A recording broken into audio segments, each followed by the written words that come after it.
नमस्कार। आर के त्यागी, गाजियाबाद NCR दिल्ली। ओम सच्ची जनवानी चैनल पर आपका स्वागत है। चैनल को प्लीज़ सब्सक्राइब करें, वीडियो को शेयर लाइक कमेंट करें। वीडियो शेयर करने से सभी रिटायरी साथियों तक जाएगी। रिटायरी साथी मोबिलाइज मोटिवेट होंगे और हमारे मुद्दे प्रचारित प्रसारित होंगे और अलर्टनेस आएगी साथियों में और मोबिलाइजेशन होगा साथियों में। और चैनल सब्सक्राइब करने में आपका 1 सेकंड खर्च होगा और हमारा प्रचार होगा चैनल का। ये रिटायरीज़ का चैनल है, रिटायरीज़ के इशू लेकर के आता हूँ, बैंक रिटायरीज। साथियों, अभी कल कुछ इमेजेस, कुछ फेसबुक पोस्ट वगैरह आई और उसमें बताया गया कि ये BMS की तरफ से था। BMS का एक प्रतिनिधिमंडल फाइनेंस मिनिस्टर से मिला और करीबन 15 लोग इसमें शामिल थे। कुछ महिलाएं भी थी, 1-2, और गिरीश आर्य जो इंटरनेशनल सेक्रेटरी थे वो थे, NOBW, नोबो और RRB कॉमर्शियल बैंक के दूसरे प्रतिनिधि थे, प्रेसिडेंट सेक्रेटरी वगैरह जो भी थे उसमें। हालांकि उसका मेमोरेंडम अभी हमें नहीं मिला। मेमोरेंडम आप जब आएगा तो आपको सर्कुलेट करेंगे, आपको बताएंगे। यद्यपि इनका कुछ मुद्दे इन्होंने पहले भी 4-5 पन्ने का एक सर्कुलर जारी किया था फाइनेंस मिनिस्टर के लिए। उससे पहले भी कई बार करा था और हमने भी इनसे कई मीटिंग्स की हैं, गिरीश आर्य जी से और दूसरे लोगों से। इन्होंने पेंशन अपडेशन का, हालांकि पहले इनका स्पेशल अलाउंस का भी मुद्दा इन्होंने उठा रखा था, लेकिन पिछले 1 साल में उसको मुद्दे को हटा दिया है इन्होंने।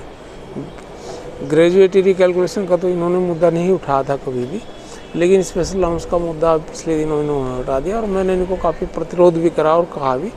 लेकिन पेंशन अपडेशन का मुद्दा ये प्रमुखता से उठा रहे हैं, क्योंकि कुछ सीनियर रिटायरीज थे, उनकी मंशा ये थी कि भाई स्पेशल अलाउंस के मुद्दे को अलग थलग रख दिया गया है, कोर्ट जो करेगी और इसमें नहीं हो। इससे हमारा उनका काफ़ी विवाद भी इस विषय में हुआ, सीनियर रिटायरीज से भी और इन लोगों से भी, और BMS से भी हमने बहुत ज़्यादा अपना ऑब्जेक्शंस रेज़ किए, गिरीश आर्य जी और दूसरे साथियों से भी, प्रेसिडेंट सेक्रेटरी जो हैं इनके विभिन्न ऑर्गेनाइजेशंस के और सह प्रभावी। और दूसरा उन्होंने कहा भी था कि हम देखेंगे, अब पता लगेगा इन्होंने अपने मेमोरेंडम जब आएगा उसमें स्पेशल अलाउंस का मुद्दा उठाया है या नहीं उठाया है, ग्रेजुएटी रिकैलकुलेशन और कम्यूटेशन का मुद्दा उठाया, क्योंकि हम तो इन्हें लिख ही रहे हैं अपने उसमें और कह भी रहे हैं इन्हें लगातार।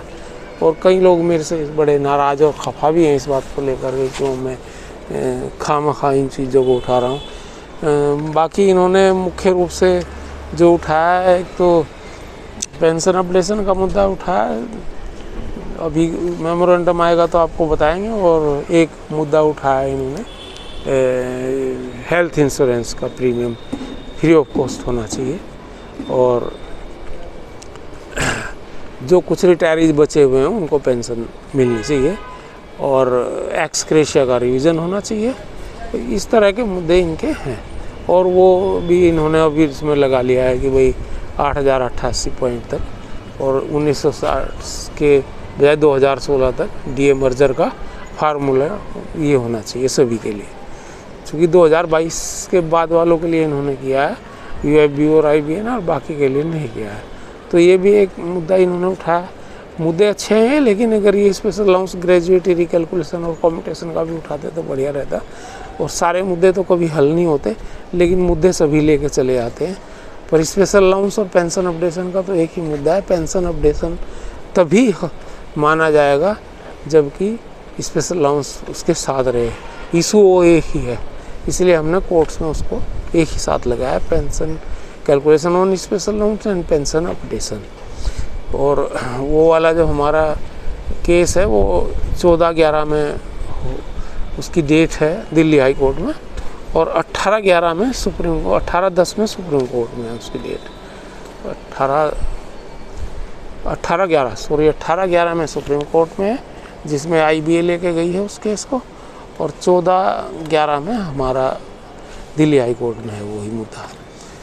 हम दोनों केस में, इसमें रेस्पोंडेंट है सुप्रीम कोर्ट में और इसमें प्लेंटिफ है दिल्ली हाई कोर्ट में। ग्रेजुएटी रिकैलकुलेशन का मुद्दा भी वो यही है, 14/11 में है वो दिल्ली हाई कोर्ट में, और 1394/2023 जो है TP सुप्रीम कोर्ट में जो है उसमें हम रेस्पोंडेंट हैं, और वो भी 18/11 में ही है केस। तो ये देखते हैं उसमें क्या होता है, अगर कहीं आ रहे हैं। और ग्रेजुएटी रिकैलकुलेशन का तो मुद्दा अभी सुप्रीम कोर्ट में 16 अक्टूबर में, 16/10 में और 26/10 में भी आएगा, क्योंकि 16/10 में तो ये श्री सुरेश सिंह जी हैं अलीगढ़ से, चीफ मैनेजर रिटायर्ड RRB के, उन्होंने ये मुद्दा, उनके कई सारे केस हैं तो वो तो 16/10 में सुने जाने हैं। और जो नैनीताल हाई कोर्ट का फैसला आया था रिटायर्ड बैंकर्स के फेवर में, और वाइल सिंडिकेट बैंक यानी कि कैनरा बैंक के अगेंस्ट में, और उन्होंने सारी चीज़ें अवार्ड कर दी थी उसमें, स्पेशल अलाउंस पर ग्रेजुएटी रिकैलकुलेशन, और 26 दिन के आधार पर, ये 30 दिन के आधार पर देते हैं अंतर्गत OSR, तो 26 डेज, और 30 दिन की सर्विस के बाद ग्रेजुएटी 45 दिन की होनी चाहिए। ये भी एक मुद्दा है जो उसमें अलाउ किया गया है, और DA और इंटरेस्ट, ये सारे मुद्दे थे। तो इसमें वो कैनरा बैंक सुप्रीम कोर्ट में चला गया, तो वो 26/10 में उसकी तारीख, और मरुधरा RRB बैंक है राजस्थान का, उसमें हाई कोर्ट ने उन्हें दिए नहीं थे ये चीज़ें, तो या एक आध चीज़ दी थी शायद, उसमें DA शायद दिया था, कन्फर्म नहीं मुझे ध्यान, तो वो ऑलरेडी था उसमें 26/10 में, उसके साथ टैग करा है इसको। और साथ ही वो स्पेशल अलाउंस हमें केरल हाई कोर्ट ने भी सिंगल बेंच ने दे रखा है, स्पेशल अलाउंस से पेंशन, तो वो भी एक इशू है। और इसमें भी नैनीताल हाई कोर्ट वाला जो डिसीजन है, इसमें भी इन्होंने कहा है, और सारे केस को डिस्कस करके कि भाई इस पर पेंशन वगैरह भी कैलकुलेशन होनी चाहिए, और सुपरन्यूएशन बेनिफिट्स होने चाहिए, और इसी आधार पे इन्होंने ये दिया है ग्रेजुएटी कैलकुलेशन उसके ऊपर।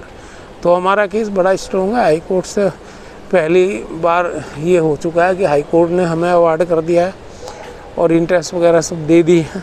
तो आप ये देखेंगे 16/10 में और 26/10 में क्या होता है, वो सारी चीज़ों का प्रभाव पड़ता है। फिर 18/11 में हमारा केस, 14/11 में वहाँ क्या होता है, या तो डेट आगे की लगेगी या कुछ उसमें सुनवाई होगी।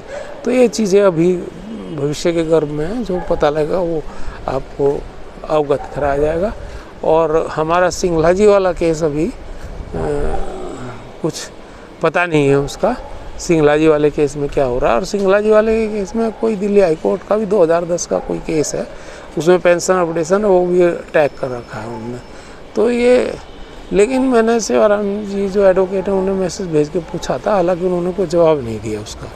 अब वो जवाब क्यों नहीं दिया ये तो उन्हें पता है, लेकिन उन्होंने उसमें कोई जवाब कोई दिया नहीं मुझे, तो मैं उसमें ज़्यादा डिटेल्स बता नहीं सकता। पर जो 21 तारीख तक हमारा केस नहीं है, 21 अक्टूबर 2010 तक वो लिस्टेड नहीं है केस हमारा। अब आगे क्या होगा वो हम कह नहीं सकते। Contempt petition Punjab national bank वालों का पहले ही रिजेक्ट हो गया, क्योंकि उसमें कंटेम्प्ट बनती नहीं थी। उसमें कुछ लोग कह रहे जी वो ख़त्म हो गया, स्पेशल अलाउंस की कहानी में नहीं हुई ख़त्म। वो उसमें पहले से ही ये पता था कि भाई कंटेम्प्ट, कई सारे वकील उसमें बदले गए इसी बात को लेकर के, और पैसा भी काफ़ी लग गया इसी चक्कर में कि भाई वो उनका ये मनसा था कि ये कंटेम्प्ट नहीं बनता है, ये जो है रिट लगानी चाहिए थी। तो हमने रिट लगा रखी, हमने कंटेम्प्ट दाखिल ही नहीं करी। तो उन्होंने, क्योंकि कंटेम्प्ट पता नहीं किस आधार पे करी थी, कंटेम्प्ट बन नहीं रही थी, उनका कहना ये था। तो अब वो अपील करेंगे या नहीं करेंगे, शायद नहीं करेंगे, क्योंकि काफ़ी खर्चा भी हो गया, और 250-300 ही लोग हैं वो। तो चलें, अब कोई नहीं, इसमें हताश निराश होने की कोई आवश्यकता नहीं है। पर वो कंटेम्प्ट बन नहीं रहा था, इसलिए वो कंटेम्प्ट नहीं हुआ। और एडवोकेट भी कुछ शायद वो उस तरह से नहीं प्लीड कर पाया या क्या, जो नया एडवोकेट इन्होंने किया था। तो ये साथियों कुछ डिटेल्स थी, मैंने आपको शेयर करी। धन्यवाद। आर.के. त्यागी, गाजियाबाद, NCR। ओम सच्ची जनवाणी चैनल पर आपका स्वागत है, और आप मुझे कॉल कर सकते हैं और सहयोग ले सकते हैं जो भी मेरे से संभव होगा, और सहयोग दे भी सकते हैं अगर आप सहयोग देना चाहें। 8588988205 ये मेरा मोबाइल नंबर है।